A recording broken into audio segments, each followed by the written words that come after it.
saya share sedikit ya, supaya dia menarik, kenali betul yang namanya ruang digital itu. Apa sih ruang digital itu? Ya. Supaya Anda bisa mengemasnya dengan baik yang sesuai dengan sifatnya. Nah, sifat ruang digital itu, ini ngomong teori dikit ya. Ya. Itu ada 5. Yang pertama, borderless. Oke, borderless. Ya. Jadi ruang digital kita bersifat global, tidak terbatas pada batasan geografis. Benar. Artinya di situ ada berbagai macam keanekaragaman. Message yang Anda sampaikan memperhatikan itu. Yang kedua, accessibility. Ya. Siapa saja, kapan saja, itu bisa mengakses. Ya. Nah, itu poin kedua. Yang ketiga, anonymity. Ya. Ruang digital kita itu menyediakan fitur anonimitas yang mampu merahasiakan identitas penggunanya. Kita ngomong, Anda bilang tadi 200. You never know. Mungkin dari 200 itu bisa 400. Karena saya di sini lagi nonton. Di belakang saya bisa ada orang. Bisa ada anak saya. Bisa ada ini. So, jangan sekali-kali meremehkan, wah pengikut gue cuma 100, 200. You never know. Itu tadi ya. Silent listeners ya. Ya. Kemudian yang keempat adalah yang disebut dengan interactivity. Ruang digital itu menyediakan wadah interaksi antar pengguna yang terjadi non-stop 24 hours 7 days a week. Yeah. Nah, yang kelima terakhir itu rapidity. Rapidity adalah ruang digital yang memungkinkan data dan informasi secara cepat.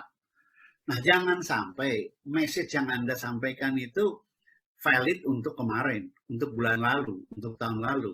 Anda sebagai sebagai seorang penyiar, sebagai seorang pengguna ruang publik yang aktif, kenali betul yang saya sebut dengan sifat ruang digital tadi. Itu jadi penting karena supaya konten yang Anda sampaikan itu masuk gitu ya. Kalau enggak, ya terjadi ada istilah, pernah dengar ya, ada istilah namanya disinformasi. Ada istilah misinformasi, istilah hoax, itu beda-beda loh. Ya. Betul. Dan saya punya satu bukti gitu ya, yang ini menarik nih ya, satu bukti kemampuan sebaran satu konten yang sifatnya hoax dengan yang benar, itu ternyata bisa bedanya 1:2 kecepatannya. Sebuah hasil penelitian yang mengatakan bahwa the spread of true and false news on online, it will be 1 compared to 2. Artinya untuk penyebaran hoax itu dalam waktu 3 menit itu satu hoax sudah bisa menyebar ke jangkauan yang lebih luas. Jangkauan lebih. Sedangkan satu berita yang benar itu kan melalui proses klarifikasi. It takes around rata-rata 45 menit untuk mendapatkan klarifikasi kebenaran. Ya. Yang aku tahu pernah ada satu phrase mengatakan zaman dulu. Ada satu pepatah yang mengatakan bad news travel fast. Ya. Ini terbukti. Jadi maksud saya gini loh, satu berita yang hoax itu level downline-nya itu 10 kali dalam waktu 3 menit. Sedangkan klarifikasi itu hanya 1:1.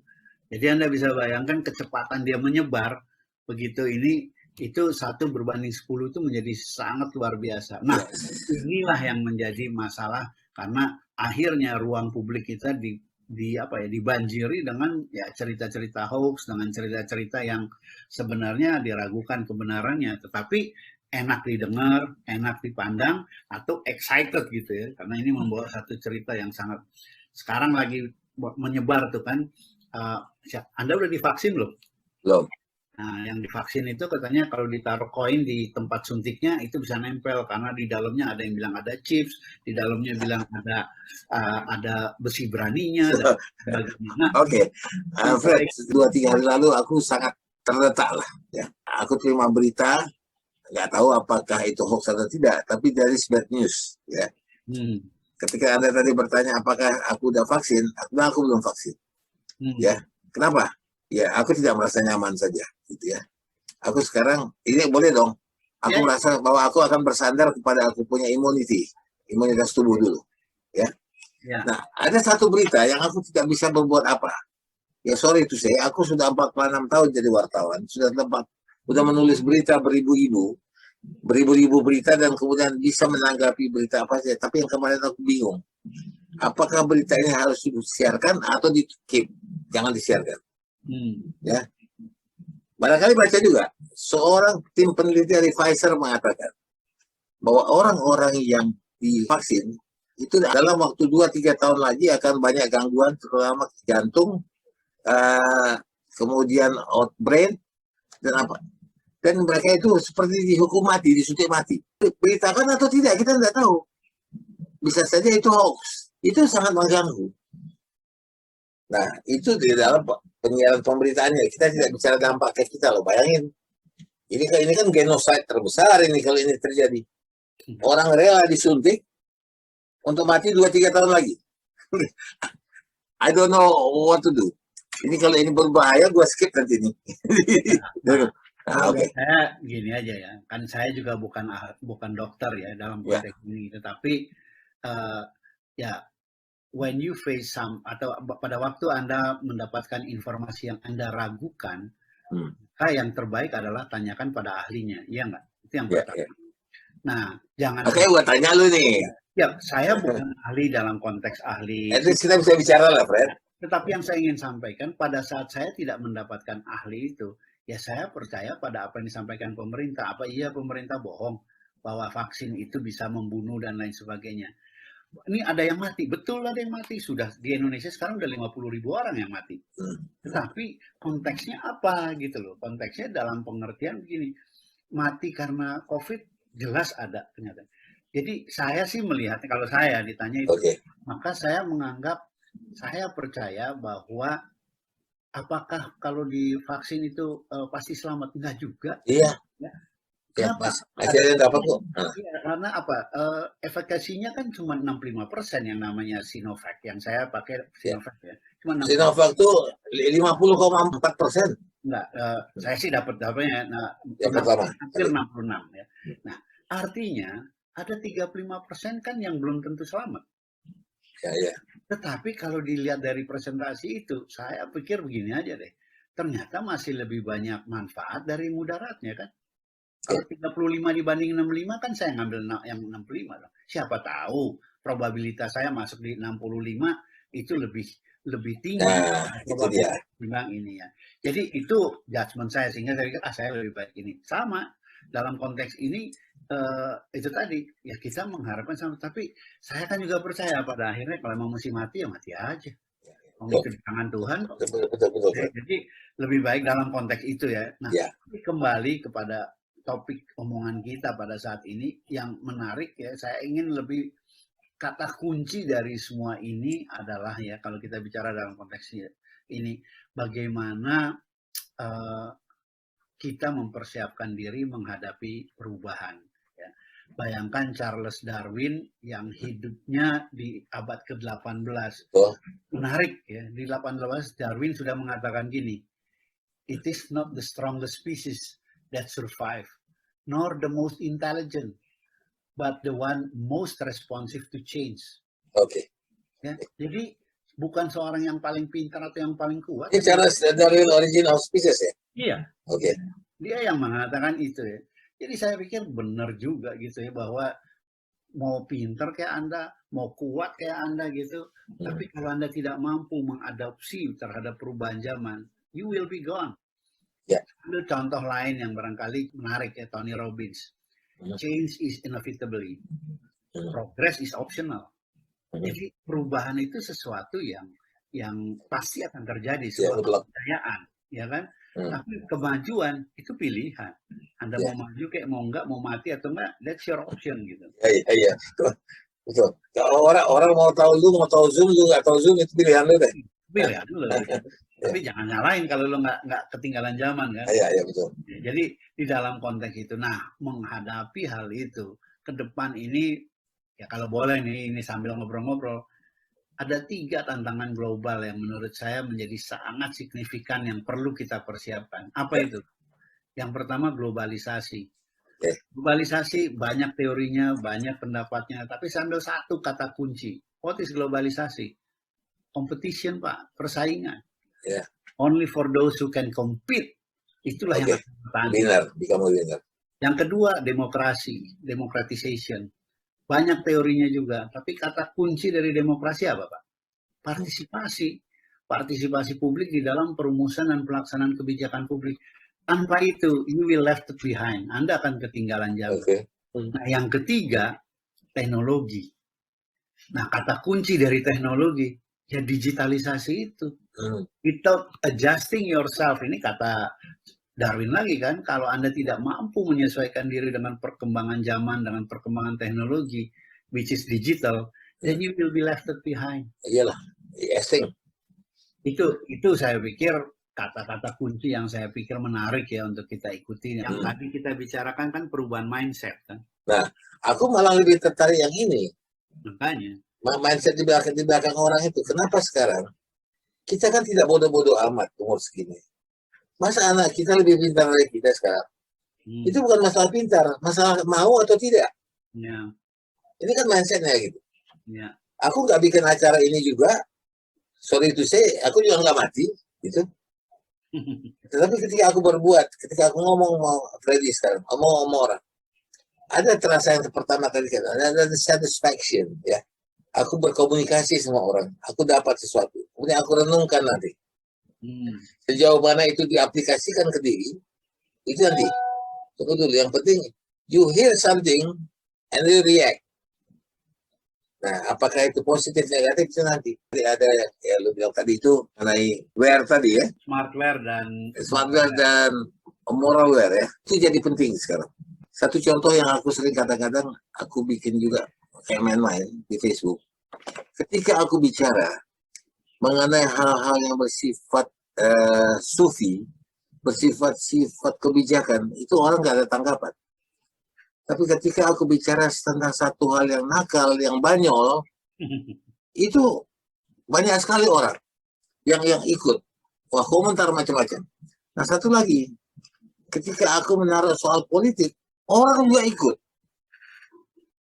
Nah, jadi kita bisa membagi nih orang kita. Nah, kemudian kemarin aku bicara mengenai satu semacam kebijakan ya, kebijaksanaan yang kita hadapi dalam diri kita dalam menjalani hidup. Itu nggak ada yang tanggapin. Tapi gua bikin kisah cinta aja sedikit, wah itu komentar banyak. Nah, kisah cinta ini kan making story sebetulnya kan. Yeah. Nah, tapi itu banyak. Coba, sekarang yang aku hadapi, Fred, apakah kita harus follow mereka atau kita minta mereka follow kita? Saya berpandangan agak beda ya, dalam konteks begini. Ada dua hal, konten. Jadi gini, konten dan packaging itu sama-sama menentukan. Ya, jadi nggak bisa konten ini kalau kita bicara tematik, ya itu tadi orang bisa tertarik dan bisa tidak tertarik. Ambil contoh gini deh, Cak Lontong, tahu kan? Ya. Yang diomongin nggak ada, tetapi karena dia menyampaikan secara lucu, waduh, pengikutnya ribuan. Ya. Nah, di situ kita bisa lihat betapa pentingnya packaging, Pak, buat budaya kita.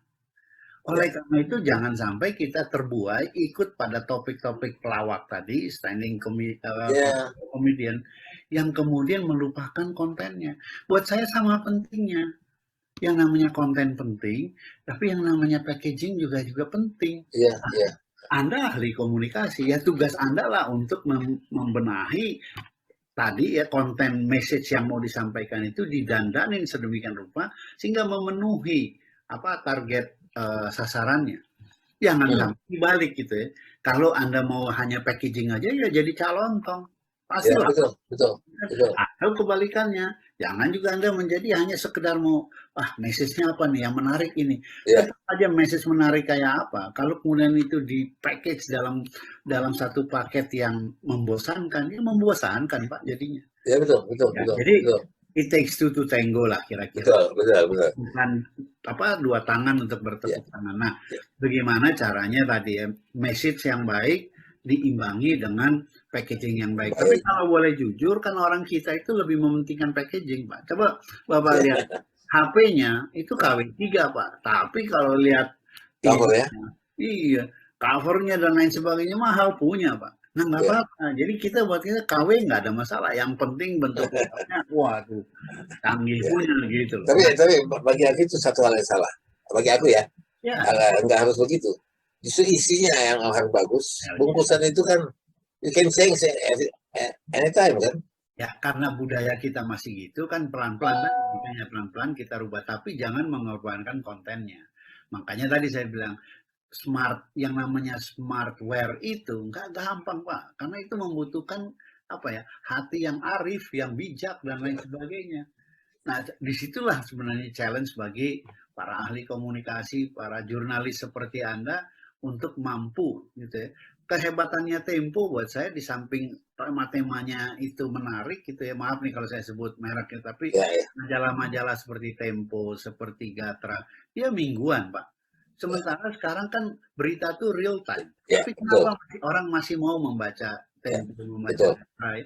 Karena itu tadi kemampuan dia untuk merumuskan, Menghimpun dan menganalisis. ya menghimpun, menganalisis dan kemudian kalau bahasa kita ya ininya apa timingnya, framingnya, ya Ya, signingnya itu penting gitu loh. ya, backgrounding juga. Iya. Nah, Ya, dalam konteks itu berita yang udah seminggu itu dia angkat orang baca tuh. ya, ya, Gitu. Tapi coba itu Anda berita yang sama Anda masukin coba ke news.com ya dianggap kuno Anda. ya itu dia. Tetapi ya sekarang orang justru banyak yang suka yang kedua ini tadi, Fred. Yang simpel-simpel begitu, yang jelas. Let's say ya, kemarin itu aku baru buat status pendek saja. Ya, sebenarnya itu aku mengangkat satu kata-kata dari General Patton. I say what I mean and I mean what I say.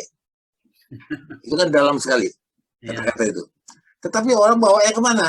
Orang bisa menganggap ini lagi bicara tentang cinta nih. Gitu. Nah, jadi kita siap-siaplah untuk kita di misjudge sama orang, di misinterpretation oleh orang, karena apa yang kita sampaikan itu tidak sampai kepada mereka dan mereka kemudian menggunakan mereka punya pikiran untuk kemudian menduga-duga, oh sehari lagi begini nih, sehari lagi begini nih. Belum tentu. Maka aku selalu bilang, I always lie on Facebook, believe me. Ketika aku minta believe me aja, aku sudah lie.